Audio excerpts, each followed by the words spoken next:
Okay, so biodiesel is a kind of diesel that can run on, or can be made from not just regular diesel, petrodiesel, but can be mixed with, I think I broke my pen when I dropped it. Oh my gosh. I've dropped it like 3 times today. But biodiesel can be made from, there we go. It can be made from grease or vegetable oil. My husband, he works for like Five Guys and Cheeseburger Farms, like he wires those stores. And like when he was wiring one not too long ago, he said that the people, like their spent grease or French fry grease, you know, they put in a grease trap or whatever, they don't put theirs in a grease trap. Like they store it, and people come and buy it from them so they can run their biodiesel like vans and stuff. And so you can convert a regular diesel engine into like a biodiesel engine for like $600 or $700. And so they'll come and get the French fry oil, and they send it through a strainer, and you do just like a little bit to it, and then you can run your diesel engine off of it. Yes, ma'am. Do you have to pay for it? The spent oil, I think they just charge like a little bit, but normal biodiesel you can buy, right? But you can use waste grease, and so you're like closing that loop, so you don't have to throw it away, which is good. But like people say that those vans and trucks like legitimately smell like French fries when they're coming through, which I don't know if that's true, but I've heard that before. So anyway, petrodiesel, when I say petrodiesel, that word's on the test, you need to know what it means. Petrodiesel just means it's from petroleum. It's from that whole distillation process where you boil it, right? And so, anyway, it can cost a little bit more than petrodiesel if you have to buy it from like a gas station. If you make your own from vegetable oil, then it's cheaper. The cool thing, I guess, about petrodiesel is you can use it from vegetable oil. So the farmers can rotate out their soy and their corn. They can use the corn for ethanol. They can use the soybean oil for petrodiesel. So you get that nitrogen fixation from the legume root nodules. Remember, soy can do that. So anyway, the crops are specially grown just like they are for ethanol, and so you have problems with these monoculture things needing pesticides and fertilizers and all that stuff, habitat destruction, and we already talked about farming, but just kind of going back to that. When you use biodiesel, you get, so this is 20%, so that B20 means 20% biodiesel, and 100% is 100%. So the larger the biodiesel part of it, the more you're going to reduce carbon monoxide, particulate matters, your VOCs, your hydrocarbons, your VOCs, sulfates, and so that would lead to acid rain, right? And nitrogen oxides. And so you're not using a petroleum-based product, and you're going to have less emissions, which is kind of neat. You can also, okay, if you don't want to make engines or like figure out how to use spent nuclear fuel, you can go into figuring out how to use algae. And so this algae, let me show you a picture. See this lady right here working? They are trying to make biodiesel from algae waste. It's kind of gross. But the algae, they grow, and you can take their carbohydrates and you can make it into methanol. You can also, they can make an oil that you can make into biodiesel. And so the cool thing about algae is they can grow in like waste, nasty water anywhere as long as you have sunlight. And so people are looking into doing this for making fuel. Still in research and development. Okay, so I think that would be a fun job if you want to get on there. Biofuels from algae are very expensive right now. Also, this is really cool. People, if you talk to environmental scientists, they have this kind of thing they say. They say you shouldn't eat what you burn. So you shouldn't burn what you eat. That's the right way. So we shouldn't be making gasoline out of corn because we eat corn. We shouldn't be making gasoline out of sugar because we eat sugar. You should make it out of stuff that people don't eat. So do you remember how we talked about like bamboo with the bamboo floors and how it grows really fast? Well, switchgrass. Miss Freeman. Yes, ma'am. Can you send Daniel Jordan and Tyler Ledbetter to guide us at some point in time? They're taking a test right now. When they finish, please, thanks. No, you don't understand. They're taking the EOC right now. Oh, okay, thank you. Yes.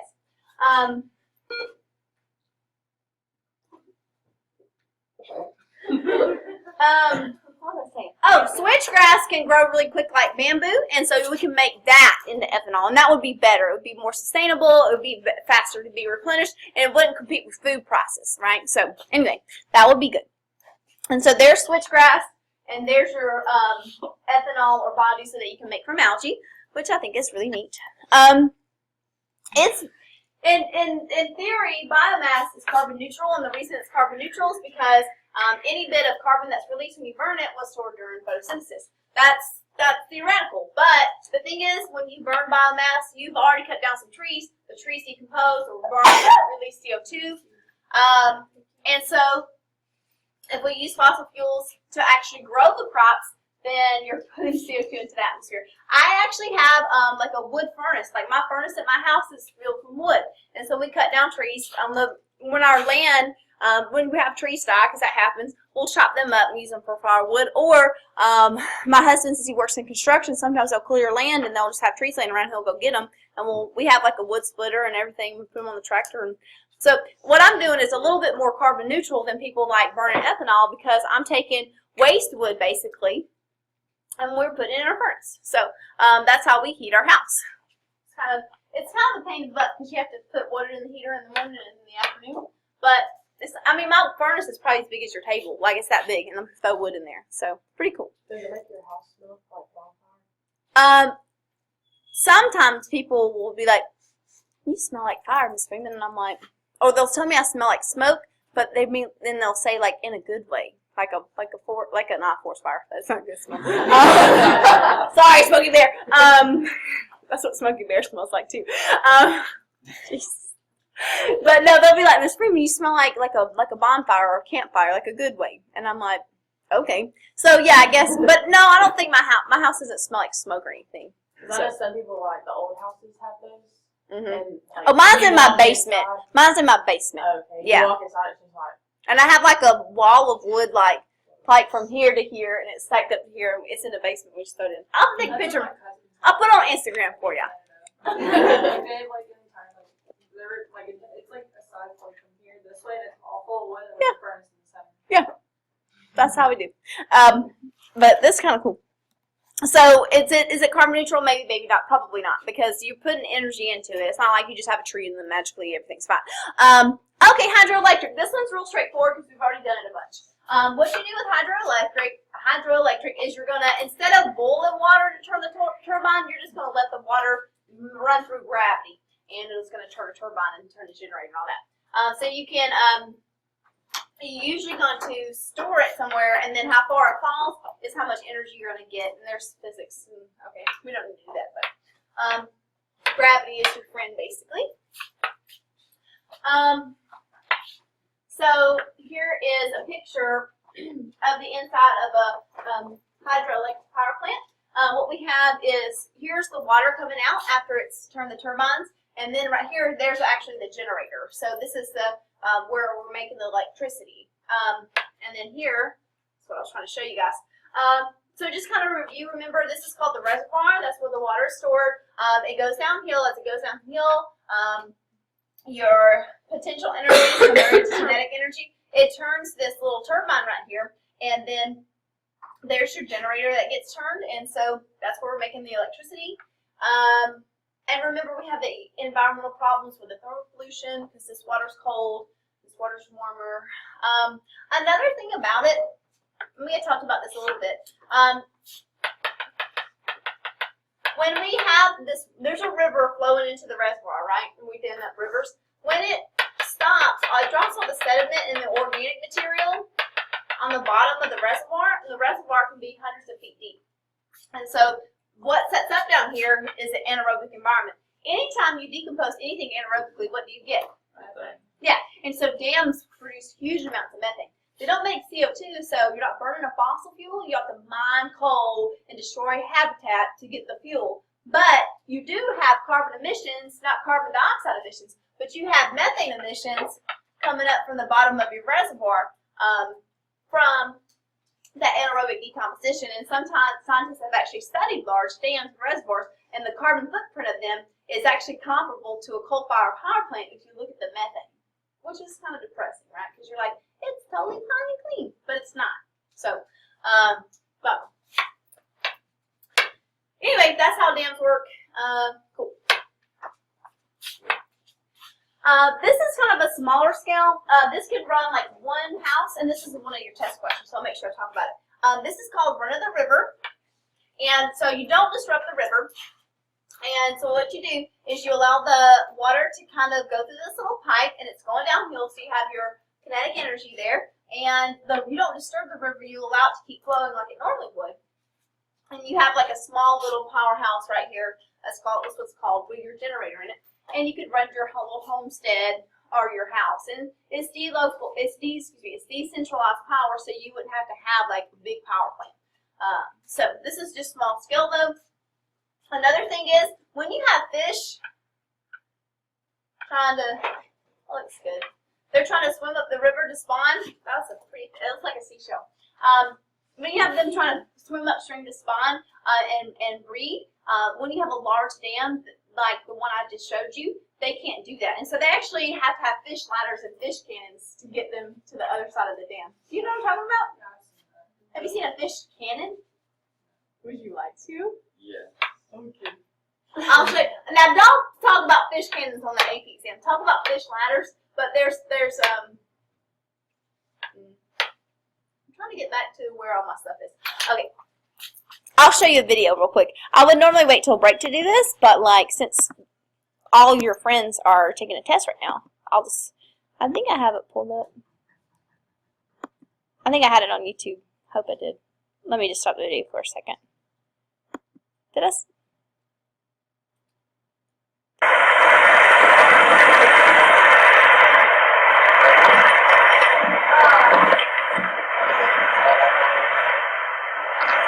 So you can see the fish trying to jump over the fish ladder, right? How's that looking?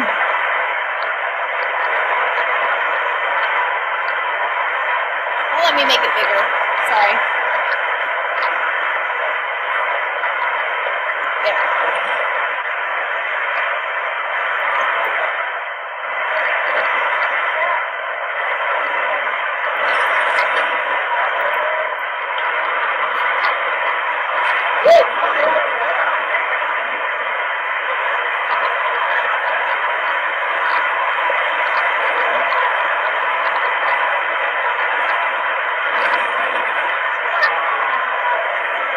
This is natural selection at work, I guess. Oops, no, that's the wrong thing! That was funny. So anyway, with this approach, you don't disturb the river, so your little fish can get back upstream, which is good. You don't need fish ladders, which are kind of ineffective. So anyway, hydro has a huge EROI. It can be up to 100 to 1. So this is the most efficient way to get energy because you're not having to mine and all that. You don't have any fossil fuel emissions as far as carbon dioxide. You do get methane. So right here where it says it's clean, you don't have any other carbon dioxide. That's not entirely true. The methane is kind of a big deal. There are some negative impacts. People will have to get moved around. We've already talked about this so many times. Like, I'm not doing it again today because it's not necessary. I think you know that it causes thermal pollution. Hydro makes for about 16% of the world's electricity. In the United States, it's about, I know that coal is around 50, and then nuclear is around 20. In the United States, I want to say this is around, I don't know the exact number. It'll be on the screen in a second. I don't want to give you the wrong number. But worldwide it's 16%, and we're pretty similar to that, but I don't have that number right off the top of my head. So anyway, it's widely used. We built dams. If you look at like per capita dams, like the biggest per capita dam availability is like in Tennessee, where the Tennessee Valley people got busy after the World War II and the New Deal. Like it's so interesting. Like every lake in Georgia is made from a dam, and we dammed them for electricity. And all that's after the Great Depression. So is this where kind of history and all this comes together? Okay, so here's the United States. So as far as the electricity that we get from hydro, percentage of world total and percentage of the nation, so we're at 6.5%. So it's less than nuclear, but it's still a pretty good little chunk. It's way more than wind or solar or anything. Three Gorges Dam, lots of people were displaced, over 1 million people were displaced. The thing about hydro, even though it has huge EROI, we can't really expand it anymore because 98% of our rivers are already dammed. And so they're already all dammed, right? Most major rivers around population centers in the world, they're already dammed. We can't expand this anymore. And I know that it does have the methane, and I guess that's a downfall, but to me, like, this is a really good option. Unfortunately, it's an option that we can't expand. So if we can't make any more of our energy come from this. So let's look at this. Conventional alternative fuels, what they do is they exert less environmental impact. Oh, that's not true. Oh, yeah. Here we go. They're B. They're intermediate sources that can help kind of bridge to the future, kind of like along with natural gas. They're not perfect, but they can get us to things more sustainable like solar and wind. So the reaction that drives the release of energy in today's nuclear power plants, remember you start with one atom and split it, so that's fission with one I right there. Ethanol in the United States is made mainly from corn, and it's used to drive cars. So it's kind of like our version of gasoline, whereas like biodiesel is our form of petrodiesel, right? Those are kind of the same. Why is the potential expansion of hydropower limited? I don't know, because we've already been those major rivers. Hey, look, is this like the only one I've ever seen is like not D? The answer is C. Whew. All right. Which statement about can be made from this graph? So energy consumption by source. We have some renewable stuff, but most of it still comes from fossil fuels. So yeah. So B is true. And ethanol in the United States continue to be produced from corn. One drawback suggested from this is that as we do that, we're going to have more competition between food and fuel. So we can see that the production has just kind of skyrocketed there, and that whole food fuel thing is a problem. All right, so this one goes into solar and hydrogen, geothermal, wind. So there's your solar. These are PV cells. People think that all solar makes like electricity, and that's not true, and so I'm going to explain that to you today.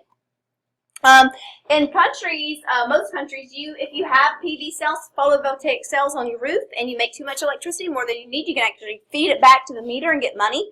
When I built my house, that wasn't available, and I couldn't do that, so I did not do solar panels, but that was like 13 years ago. It was going to cost like $20,000. My power bill is less than $200 a month. That would take to the end of time to get my money back. So we didn't do that. But, we did other things, like my wood heater.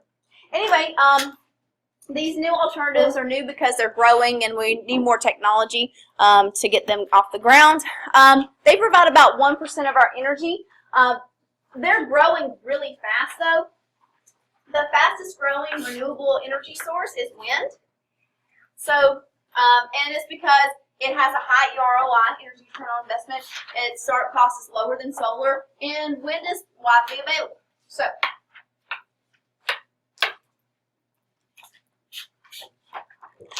if we look at all the renewable energies that are available to us, you can see that biomass and then hydro, we already talked about those. Those are way more abundant than something like wind, solar, and geothermal.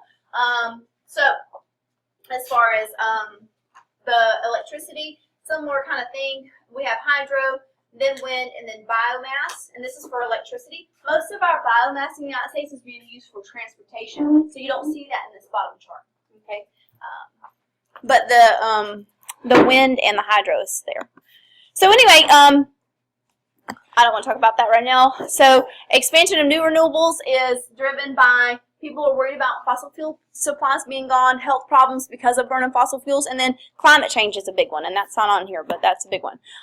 It has a lot of potential for having new jobs because of the negative drawbacks of fossil fuels. So growth in jobs for each sector. You can still see that biofuel jobs are growing the most, and that really is a guy on a tractor growing ethanol. That's what that is, okay? Or corn for ethanol. PV solar has a lot of potential. And this guy, the people that maintain wind turbines, that's not for me. I'm not into that. But that you make a lot of money if you don't die, So, solar is the most expensive way to make electricity because the PV cells, the photovoltaic cells, they are expensive because you make them out of silicon and semiconductors. Same kind of stuff that's like kind of in computer chips. It's the same material, but you need big pieces of them. And so the technology is there, but they're not super efficient. They're like 20% efficient, 40% efficient if you have a good one. And so you have to have a lot of them to make your money. And Lauren was just telling me about is that your grandfather's land? The state made them all or gave them all? Did they buy them? No, they were like, it's every 300 acres, I think. So he has 2, and they're making him put in another one because he has 805. So they're making him put in another one at the other edge of the land. So these are solar PV cells, and so they're not very efficient. But she said her wind turbines or the wind turbines do much better. And Texas is kind of leading the way with wind turbine use. If you've ever passed the Mississippi River and went out west in like a car on a road trip, you've probably seen, or I know I have, every time I go on a road trip, like I see 2 or 3 big wind turbine blades or not poles. I see them when I'm driving. And if you've ever been out west, you don't see them around here, but out west you see a lot of them because they have more wind.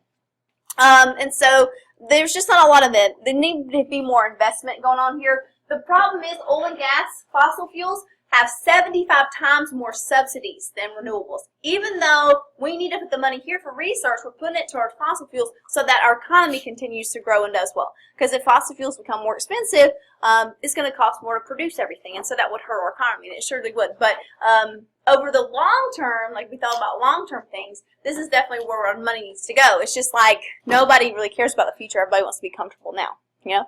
So anyway, there's passive and active solar. The thing about passive, I'm going to kind of go to this other screen and draw it for you. I have a little house, but I have so many people out that I'm going to draw it right here. And then I'll show you my little house too.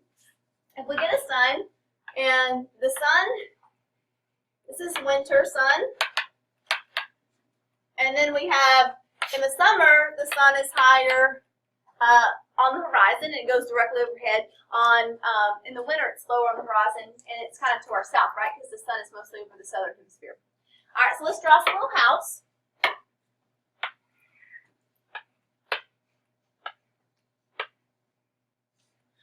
And so if this is north, right, and this is south, are you with me? All right, so let's throw a window on our house. If this window faces south, in the wintertime, when the sun is low on the horizon, that sunlight can go through the window. And I want everybody to stop what you're doing, and I just want you to touch your paper. Feel your paper. Okay? Now I want you to feel the floor. Which one feels colder? The floor. Is the floor actually colder than your paper? Does it have a different temperature? No, it couldn't. That's not possible. All right, so anyway, the reason the floor feels colder is because it has a high thermal mass. And that's on the other screen. But it has a high thermal mass. So concrete, ceramic tile, and things with dark colors have a high thermal mass. And what you can do inside your house right here, you can have some concrete floors, or you can have tile, you can have dark colored walls. And so as that light comes in the window in the wintertime, those things will absorb heat. And your hand felt cold because the floor absorbed that heat because it's tile.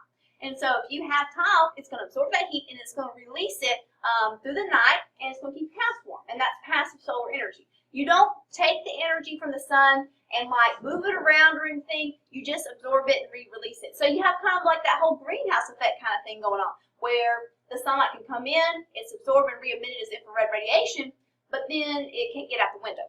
So you want to have like good double pane windows, and the windows have to be south facing.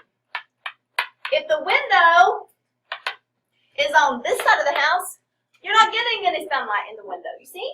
So that's the problem. So it has to be south facing windows. And then another thing is you want to have big overhangs on the windows, because when the sun is directly overhead in the summertime, it will shade out the sunlight and keep your house cooler. All right. And so I have like a little model of this, which I'll show you guys in class. So here's my sun. Here's my house. They did a good job. So, and they have a big south-facing window. So if this is south, like if you're, Australia and South America, in the wintertime, the sun is over you, and so the sun can come in the window. But when it's directly overhead, they won't come in the window, and they have a big overhang. That's good, right? Okay. So anyway, that's passive solar. Active solar is where we're gonna try to store that and heat something up and move it around and intensify the sun. So that's what that is. Okay.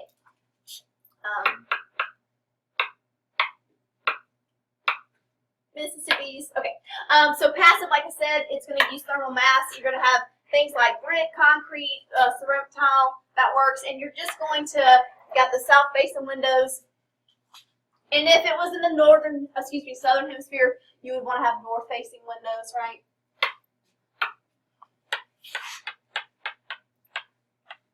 Active is a little bit more complicated. I'm about to explain all those.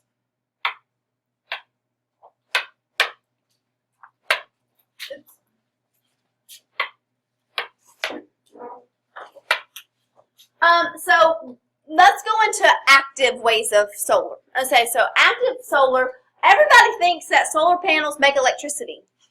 That's true, but that's not completely true. There are solar panels that make hot water. So this is a flat plate collector.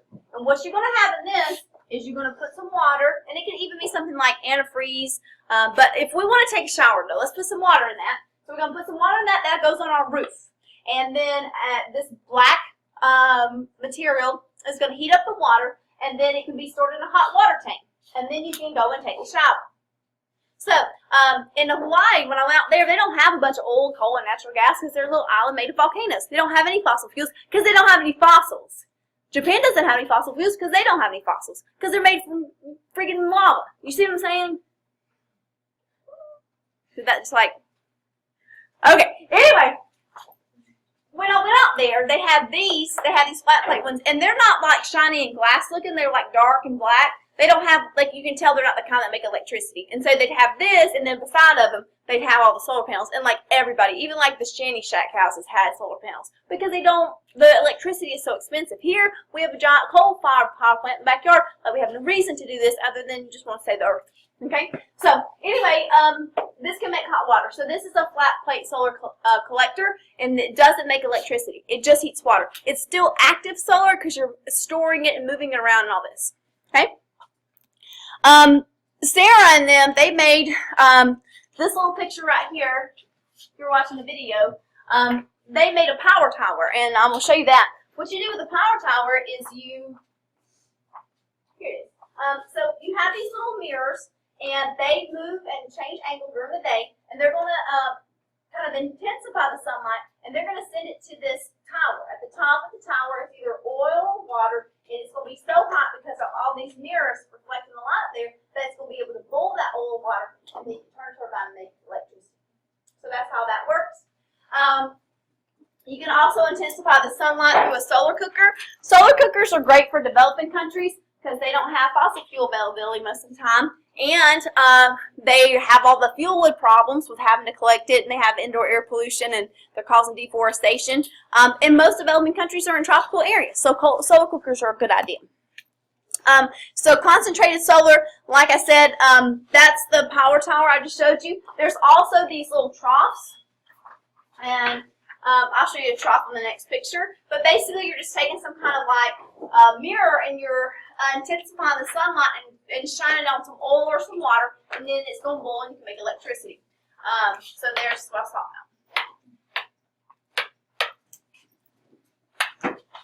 about. Like I said, that power tower that's driven by those tall towers, and then the light from the mirror shines on it. It has to be in a sunny area, and then some people don't think it's pretty. It's aesthetically, whatever, unattractive, and I don't think it's ugly. This is the troughs. If you look, there's a guy right there, right? Those are guys. Here's your trough, and they are going to shine light. They're going to shine light onto this little pipe. I don't know if you can see that pipe. In that pipe, there's oil and water, and then that oil and water can boil and make electricity. So this is really common. This is probably more common than the power tower, but they're both pretty widely used. But it's out west, right? It's not really sunny enough here. So this is great for New Mexico and Arizona, places like that, California. How do you make electricity from? So this is what everybody thinks when they think of solar energy. This is all they think of. I showed you 3 other different ways, okay? But this is how we make electricity through a photovoltaic cell. Volts is the current, right? Like how the push behind the electrons, and I have actually that's a voltaic cell, but it's a chemical one. We're not going to talk about that today. But anyway, photo is coming from sun. The voltaic is coming, that word means the push of the electrons through here. But what ends up happening, you take the sun, and you have 2 layers to this. You have a negative layer and a positive layer. And the N-top layer is phosphorus enriched. I don't know how much you know about chemistry, but phosphorus is a negatively charged ion. It's 3-, right? So you have this enriched phosphorus stuff. And we really get into this in AP chemistry. I'm not going to go into it a lot here. Here's what you got to know. you hit it with some sunlight, and what ends up happening, this negative layer, it will give off electrons, and they'll go through this. I showed y'all how if I didn't have a circle, it didn't go, and as soon as I put that in, it started going again. Well, here's your circle, and so to complete the circle, this positive layer, it's enriched with boron, and boron's a positive ion, right? 3 plus, right? And so it gives electrons, and the electrons flow through here. And electricity is a flow of electricity. Electricity is a flow of electrons. Electricity is electricity. Now, I'm just kidding. So anyway, the sunlight excites this N-type layer. It gives off electricity in the form of electrons, and those electrons are replenished by this P-type layer.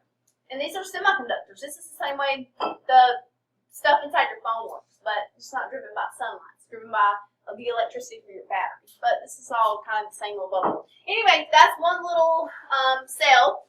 You put that in a module. And what people are going to buy normally for their house is a panel. If you put the panels together at like a power plant kind of situation, that's called an array.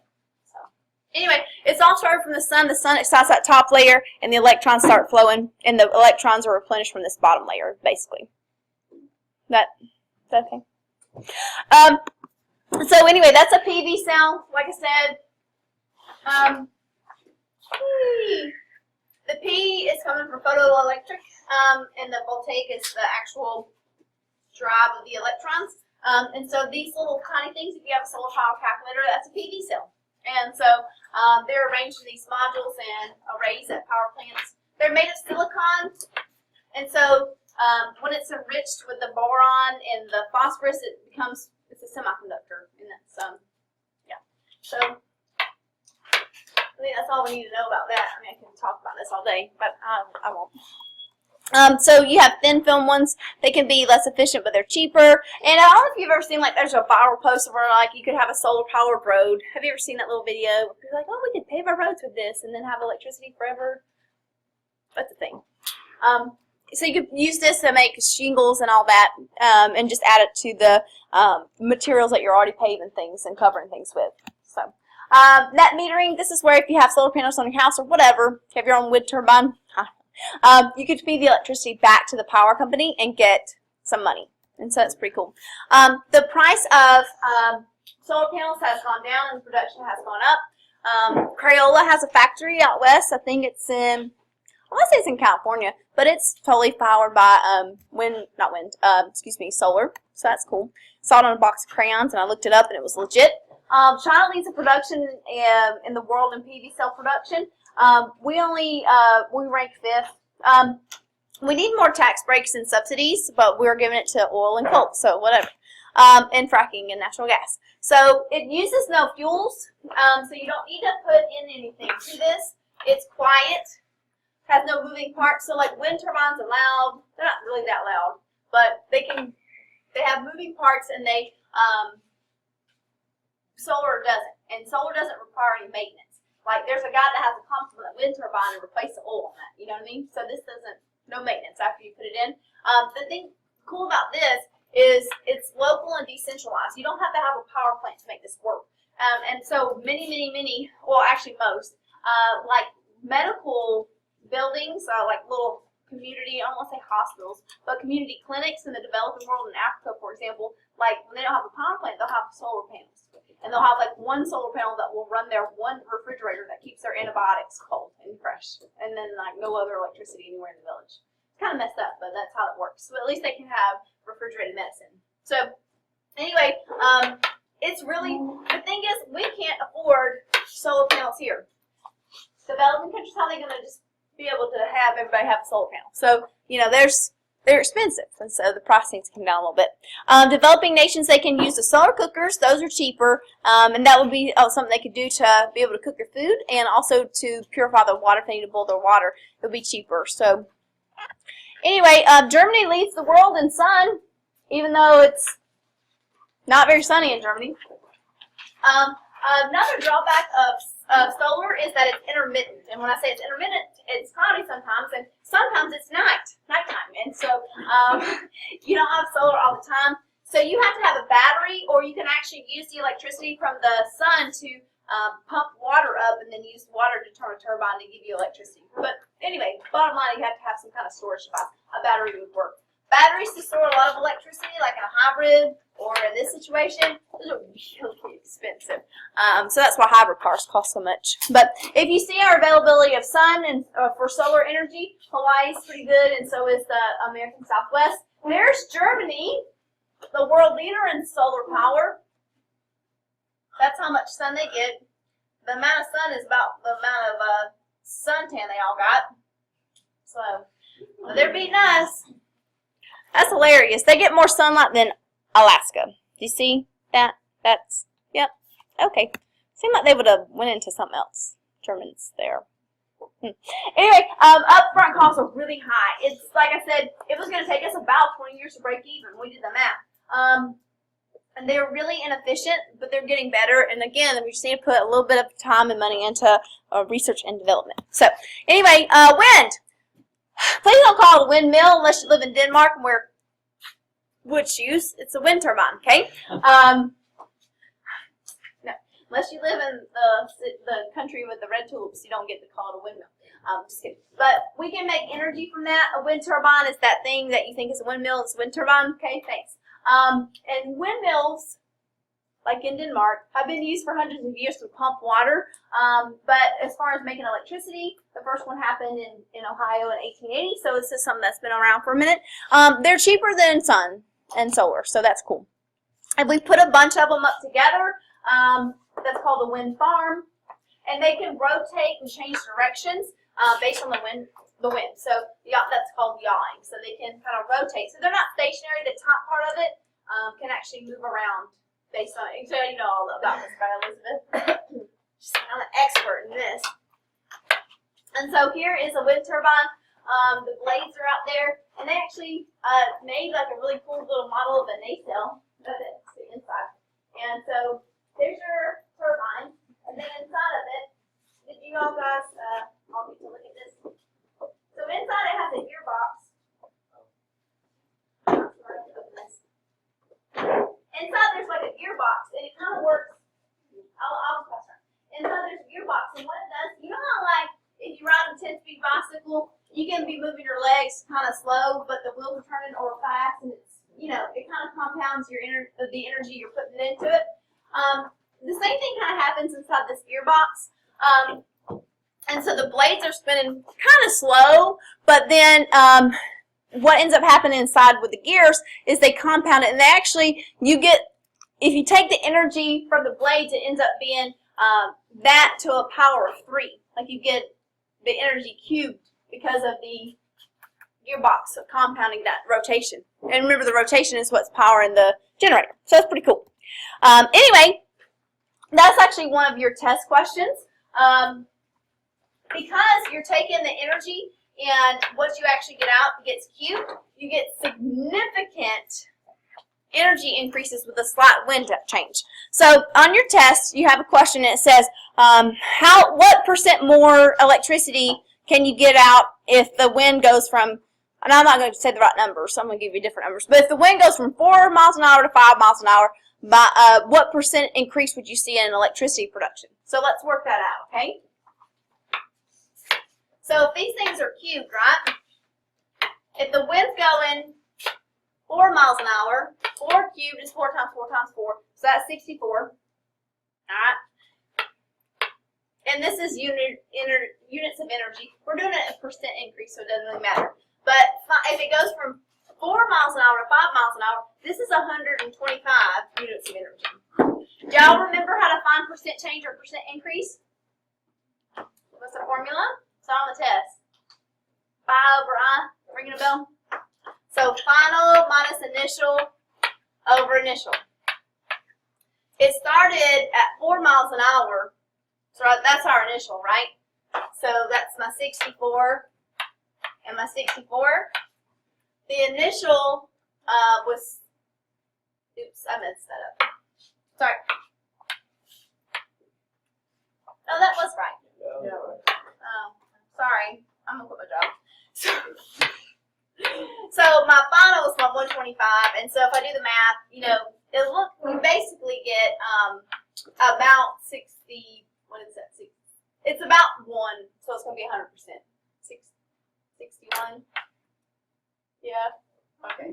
So you can tell that's almost 1. And so percent change is phi over I, and any percent is going to be times 100. So this is going to be about a 100% increase. It doubled when the wind went up 1 mile an hour. 100% increase in self-clean. This must be what it's like to teach math for a living. I hear crickets. Can you remember phi over I times 100 is percent increase, and then you know how to cube stuff, right? That's how you don't have to do any test. So, good luck with that. I wish you well. Anyway, yeah. So, it gets cubed. So, to the 3rd power. So anyway, 5 nations have about 75% of the world's wind power, but dozens of nations are using it. Our funding for wind goes up and down depending on who's in office, and you can tell that. The price, when it was subsidized and funded, it went down, but it's had to come back up because we lost our tax money, lost the tax subsidy. But the production has gone up. It's really quite profitable even without a subsidy. This is, I think, better than solar wind is to me. So China leads the world, followed by the United States, Germany, Spain, and India there. And so that's pretty cool. The thing about wind turbines, like I told you already, a slight increase in wind speed, huge increase in production. And have you ever been to the beach? It's always windy at the beach, right? Because you have the wind coming in during the wind comes in during the day and blows out during the night. Like it's because of the temperature differences over the wind and water, and that's pressure differences. Okay, it's called the land and sea breezes. We don't need to learn that right now. But anyway, at the ocean, if you've ever been in a boat or to the beach, like wind is much faster. And so if you go slightly offshore, you're going to get more wind, and it's going to have less turbulence because it's not having to flow over land that may have hills and all that. So anyway, the only problem is because you're having to install the wind turbines in the bottom of the ocean, you're going to have special concrete, and it's going to be harder to actually install it. So the upfront costs are going to be greater, but your energy production is going to be hugely compounded.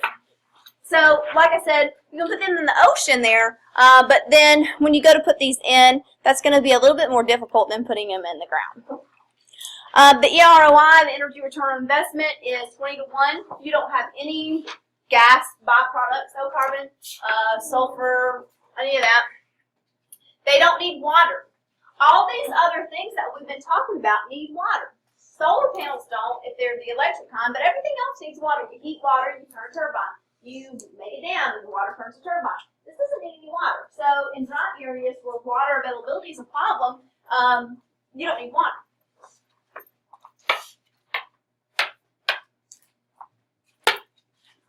It can be small scale, it can be a larger scale, and it's nice because farmers and ranchers, they can still have their cattle or whatever, and they can also get money from electricity. And so the only problem is most places where it's windy, like the ocean, tops of mountains, and the Great Plains, nobody lives there. Like you got Little Mermaid and like mountain goats and like Farmer Joe growing the millions of acres of corn. Like so, where it's really windy, you don't have a lot of people. So anyway, wind sources are not always available where people actually live. And then we need a way to get it from these sparsely populated places to larger populated places.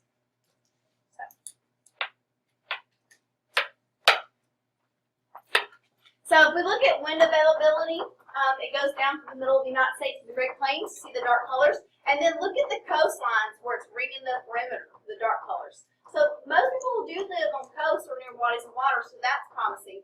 But then you have that whole NIMBY thing. People want to go to the beach and see the ocean. They don't want to see a big old wind turbine sitting out there, right? So you have that problem. So anyway, Texas, you can tell that their wind capacity is the largest. So they're digging it. And so seriously, on the AP exam, if you have to ask why, or you have to answer why wind turbines are bad, they kill birds and bats and they're ugly. Like birds and bats can fly into them, which causes biodiversity loss, especially for migrating birds. No, I don't know, it kills a whole flock of them. I don't know. But if you read a book or anything, it makes it look like there's a ball of birds at the bottom of a wind turbine. Like, and then people think they're ugly, which I don't think they're ugly. When I went to Hawaii, They have wind turbines everywhere too, because they just like I said, they don't have any fossils, so they don't have any fossil fuels. And there's this beautiful picture that I took at South Point, which is like the most southern place in the United States, because Hawaii's more south than the United States, the continental United States. And there's this beautiful cliff, and there's these wind turbines in the background. I'll have to pull it up and show you guys. I don't have it right now, but. A lot of people say that it like makes it like a high pitched sound. It like runs here too. It does make a sound, but I don't feel like it made a high pitched sound. So it was like.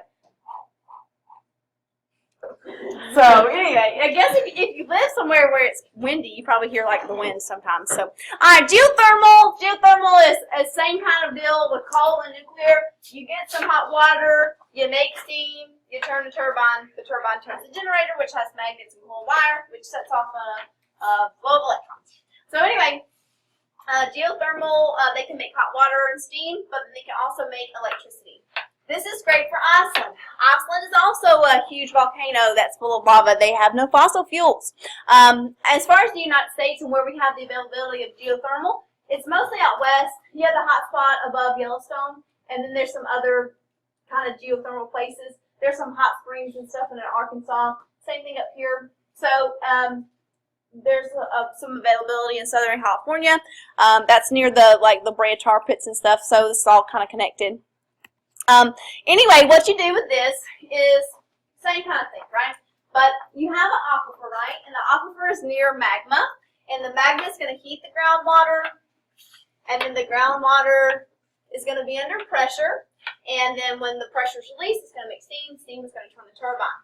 And that heated steam in the groundwater is the same way we have like Old Faithful at Yellowstone, right? You know what I'm talking about when I say Old Faithful? The big geyser that goes off. So it's kept under pressure, and when enough pressure builds up, it comes out of the surface. In this case, you just drill into the aquifer.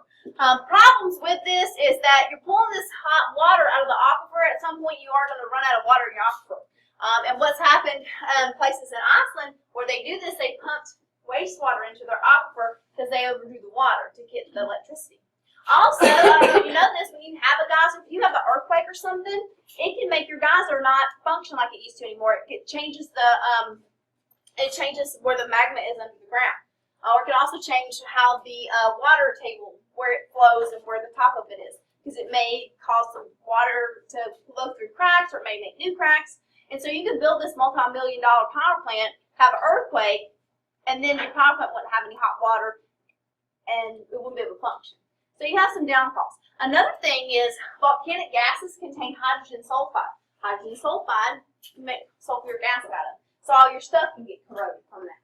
So there's positives and negatives. But this is how Iceland's doing things, because they're a giant volcano. So anyway, and the cool thing about it is they figured out a way to be able to move this around. Most of y'all missed this on the quiz because it was talking about Iceland and how you guys that took the quiz, like they used geothermal, but as far as being able to get around in a bus, you can't, this is not a good way to power a bus, right? But they have a plan for that, and they use hydrogen. I'm going to show you how that works, okay? Yeah. Oh, this is what I was talking about. The water has the salts and minerals in it that can corrode the equipment, and hydrogen sulfide gas can also cause acid rain. It's a respiratory irritant. Okay. Anyway, pretty limited. Limited places. This anybody, anywhere in the whole world can do. So this is technically geothermal energy. And so I have a model of this, same as the picture, but I like the model. If you dig a hole about 5 or 6 foot deep, doesn't matter if you're at the equator or you're hanging out with Santa Claus, it's going to be about 58 degrees. Now, if you have permafrost, okay, maybe not 58 degrees, but have you ever been in a cave in the summertime? It's kind of cold. You ever been in the cave in the wintertime? It's kind of cold. It's like 58 degrees. That's the number. I'm not making that up. So anyway, what you can do as you build your house, if you'll take and put pipes under the ground so that they're a few feet deep, it's nice in 58 degrees. Now in the summertime when it's 92 degrees outside, you could take some water and run it through the pipes, and people will actually put pipes up under their floor, and that cools their house. Like they'll run this water through the ground, and then they'll put the pipes in the floor, like up under their tile, and it'll cool your house down. Alright. Or if it's 40, that's not good. If it's 22 degrees outside in the wintertime and the ground is still 58, you could run the water through the pipes and it would heat your house. You would still have to use electric heat in the wintertime because, 58 is kind of cool, right? but in the summertime it can cool your house. And so this is a geothermal heat pump. So pretty cool stuff. And that's just a nice way to heat and cool your home. And this isn't super expensive. I mean, if you think about the cost of a whole house, I mean, I think this is about $8,000 or $10,000. And I know that's not cheap, but neither is a house, and neither is, anything. So, we looked into doing this. The thing is, if you see how it's made up here, we have a septic tank in the backyard, and so we didn't have a place for this in the septic tank. Do you see? But that's the only problem. Well, and it's expensive. So, but there's a business around here that does this. I met them at like some little community thing, and I saw the picture, and they had this, and I was like, "You do that thing?" And he was like, "Yeah, I do that thing. Let me give you my card." And so, I didn't never meet him, but that's how it works. So anyway, that's a ground source heat pump. It's also called a geothermal heat pump, and like I said, you can run liquids. It doesn't have to be water, but normally it is. And you just pump the water from your house, and it goes, it's like it pipes under the floor, and it goes to the ground and gets cooled in the summertime and warmed in the wintertime, and it just helps you with your energy savings. So they're very efficient because you're moving energy around. You're not really having to burn anything or anything like that. This is a mess right here. So this, you can technically make energy from waves, and what happens is just the waves just slosh up in here. Slosh, turns the turbine. Yeah, okay. So I don't like this. This is in research and development. So wave energy, these designs exist, but few have been adequately tested. I wonder why. I don't like this idea. So tides, I like tides. This is cool. So high tide and low tide, the water comes in and out. Let me show you something. Go ahead and highlight this, right? Highlight all the things.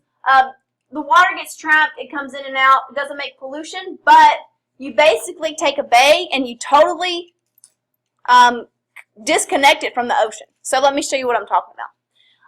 So there's a bay in somewhere in France, and they have, this is somewhere in France, I don't know. But what you do, let me draw you a picture of a bay. Math is fun. So here's a bay. A bay is, so here's the ocean. Waves. I'm not good at drawing. But a bay is like a narrow inlet, right? And so there's your bay. And then I'll give you some water. And this is land. Okay? So are you with me on the drawing there? That's a bay. And so what I'm going to do, I'm going to show you this thing. They put it right here. Okay? And the water comes into the bay during high tide and it goes out of the bay at low tide. Are we kind of all on the same page with that? All right. So here's what I'm trying to show you. There's the ocean and there's the bay. Okay? And then this is your tidal barrage. And so what they do with this, it's pretty interesting. 3 for 3. Usually I catch my pen sometimes. So let's say that we start at low tide. At low tide in the bay, the water's going to be low. And so if we shut this door and the water's high out here, we're going to get some potential energy built up, okay? And so this little sluice gate, which is an ugly word to say, the energy is going to build up behind the gate. Now, during high tide, when the water's going to come in, we're going to open these doors, and as the water comes through, it's going to turn the turbine. Isn't that smart? Yeah. And then we're going to shut the doors again. And it's high tide. We're going to shut the doors, let the energy build up, get us some nice potential energy going. We're going to open the doors again, and then the water's going to flow back out during low tide. And you have 2 high tides and 2 low tides each day, so you got 4 times a day to be doing this. That's pretty smart. Now, if you're like a fish, sorry, and it totally fragments the habitat, in a big way. Like if you live in the bay, you don't get to leave. Sorry, right? You're gonna get cut up into a million pieces. So I don't really think those turbines turn that fast, but you can imagine that that's not going to work, right? So anyway, so there's some negatives to it, but it's a pretty good idea, I think. We're almost done. You look so excited. Hydrogen. Hydrogen is the way you do hydrogen. I'm actually going to do a lab in AP Chemistry chronic with this. What you do with hydrogen? Do you know what like hydrogen? Can you like go buy like at the grocery store? Can you go buy some hydrogen? Do you know where to get hydrogen from? Can you think of what is hydrogen in that you know of right now? That's in some water. And you know, water is made of hydrogen and oxygen. And if you run electricity through water, just run some electricity through it, it will split into hydrogen and oxygen gas. Did you know that? Well, we're going to make electricity in AP chemistry, and we're going to make hydrogen and oxygen gas. When I set it up, I'll leave it and I'll show it to you. Sorry, we don't get to do that in here. Take AP chemistry unless you're graduating and awesome. So anyway, so if I have, whatever. I need some electricity to do this. And so when I take electricity and I run it through water, I start through water and I throw in some electricity. Oopsie. Electricity plus water gives you hydrogen gas and oxygen gas. Now here's the thing, go with me now. In Iceland, they have a hydrogen economy. You know how I told you a second ago they can take that geothermal and they can make electricity from it? Can you drive a car with a geothermal power plant? No. But can you drive a car with hydrogen fuel? Absolutely. So this is what they do. You hang with me? All the same. Iceland takes their geothermal powered electricity and they run it through water because they got a lot of water. And then they make hydrogen gas and they put that in a tank and they drive their buses around on it. Hydrogen is the key to taking a wind turbine. You gonna put a wind turbine on the bus? No. What about a solar panel? No. So all these really awesome renewable things are not portable, okay? So you take the electricity made from them, and then you can put water into hydrogen, and you can put that in a bus and drive around. So the cool thing about hydrogen is you can make renewable energy sources portable. And so this really doesn't have any pollutants if you're using renewable energy. Now, if we took plant boiling electricity and we split water up into hydrogen off of that, then we haven't really done anything for like greenhouse effect because we had to burn coal for it. But if you had a wind turbine and did it, then you'd be doing all right. You see what I'm saying? So this is only as renewable and non-polluting as the electricity that was used to make it. And I have a kit that we're going to use in the chemistry, AP chemistry. We'll have a wind turbine and I have a solar panel, and that's what we use to make the hydrogen. And so, kind of cool. Anyway, so you have to fund this. Germany and Iceland are really doing it. Iceland's buses run off of it. Now, you don't need to know all this. Let me show you. You put the hydrogen in there. You get some electrons doing stuff. You have to burn it with oxygen, right? You burn anything with oxygen. And you know what comes out the tailpipe? Water. It's the same. A minute ago, I was like, hey, water and electricity gives you hydrogen and oxygen. Well, this, you take hydrogen and oxygen, and you get water. So, like, the only exhaust is water. That's pretty sweet, right? And so that's what happens inside a hydrogen fuel cell. You don't need to know that, except, you know, the byproduct is water. And so there's your fuel, and then there's your water vapor exhaust. That's on your test. What is the byproduct of the combustion of hydrogen and hydrogen fuel cells? Water. So that's pretty sweet. So this is the product. So if I'm driving that bus, it's just the same chemical reaction in reverse. Hydrogen plus oxygen gives you water. So pretty neat. It's costly. Yeah, you can blow up, but guess what else can blow up? Gasoline. Okay.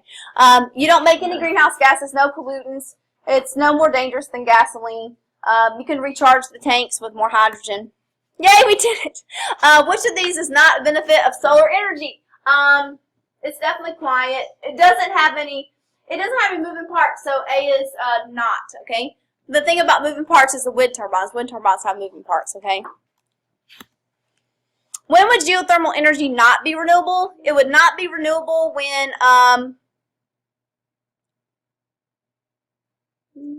too much hot water is extracted. So you can overdraw your aquifer, right? Which energy source has doubled every 3 years and its cost is almost as cheap as fossil fuels? That would be wind. Wind is doing really well. Which energy source does not emit greenhouse gases but has great potential to disrupt or change ecosystems? That would be tidal energy. You totally are cutting off the bay from the ocean.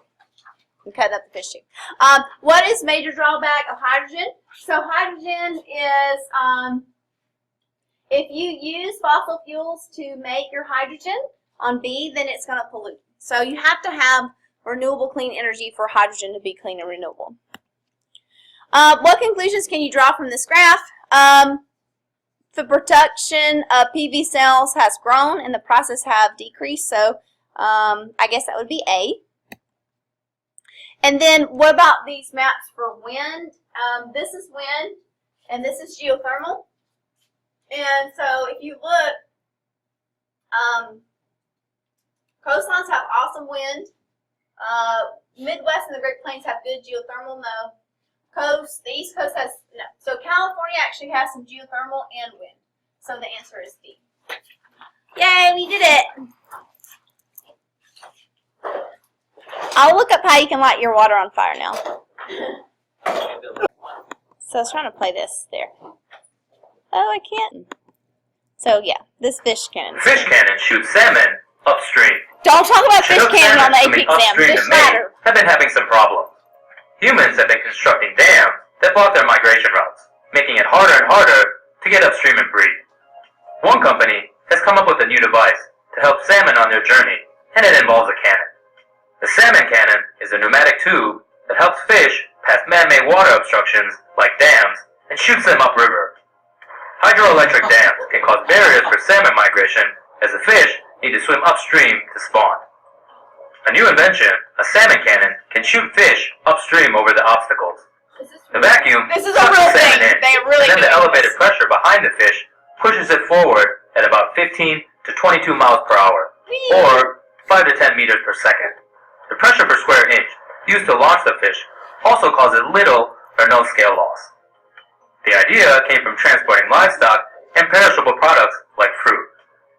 The things. So let's see if this is it. No. Oh, well, we'll see. Yeah, okay, yeah. Look, they're just like, let me help you out. What we do is we create a localized pressure it's kinda differential with air in a closed environment. That closed environment is a flexible tube that has almost zero friction coefficient inside. So by localized pressure differential, what I mean there is in front of the fish as compared to the back of the fish. So if it's a lower pressure in front of the fish by atmospheric pressure is going to be pushed towards that lower pressure differential.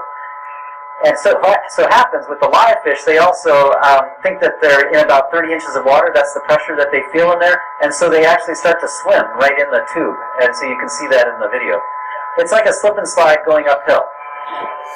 The cost of this system was about $150,000. What's the cost of the therapy for the this fish? system is portable, and so it can be used basically anywhere. So it's on a trailer. Everything, the tube gets rolled up onto a reel. Okay. All the Yeah, this is a real thing. Talk about fish ladders on the AP exam. What else were we going to look up? How to make... Oh, yeah. Why didn't they just put the fish, like, instead of the cube tube, why didn't they just put it, like, back up the truck to the lake, take that basket or the hell water? They don't want to just... Yeah, I don't know. Here you go. I can often hold a standard kitchen match to my water, and like I said, it is unpredictable, but the methane randomly travels with the water, and sometimes it will light quite spectacularly.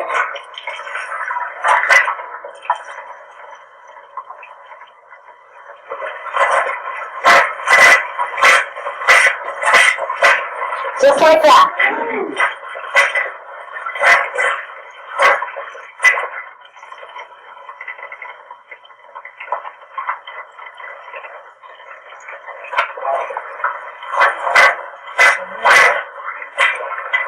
Now, Chesapeake is going to say, well, there's natural occurring methane in the wells already.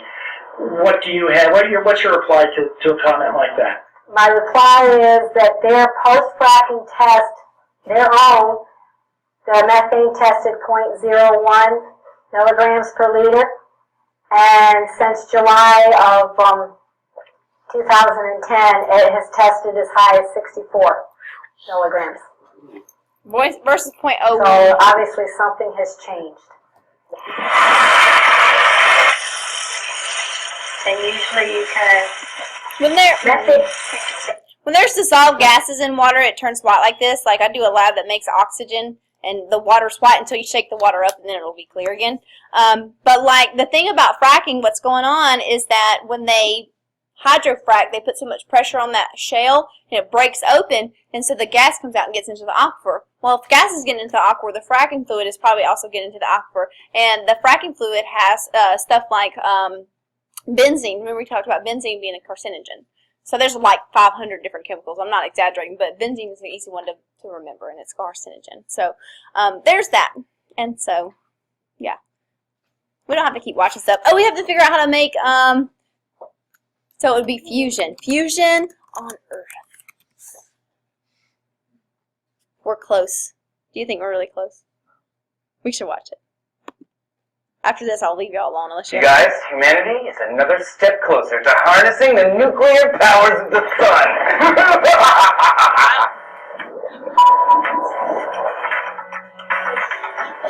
I wonder how many takes it took. Hey guys, Trace here for D-News with some engineering and physics that might change the world.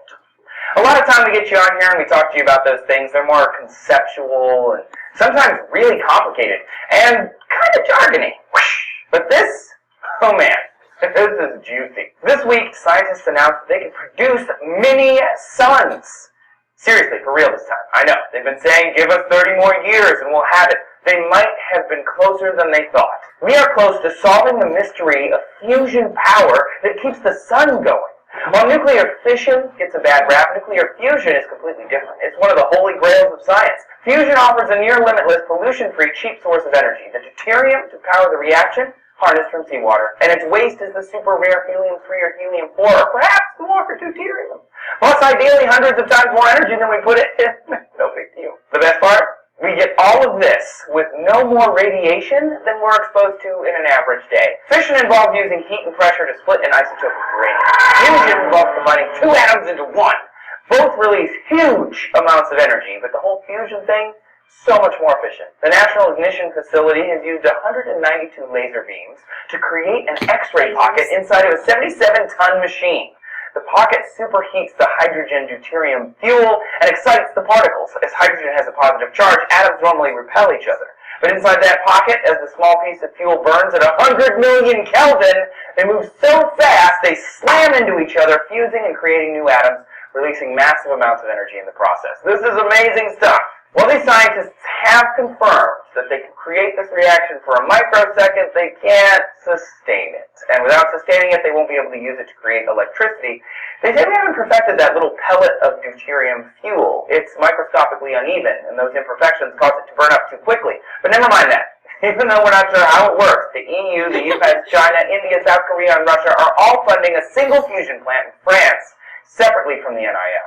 It's a different design, but here's to hoping one of them gets us to work, because I could use some cheap, clean energy right about now. So there's one tiny little thing that I probably should point out. Scientists are saying that we are about 30 years from flipping the switch on a power plant, so there's that. But hey, let's be optimistic, right? Guys? Are you on board with this fusion power thing?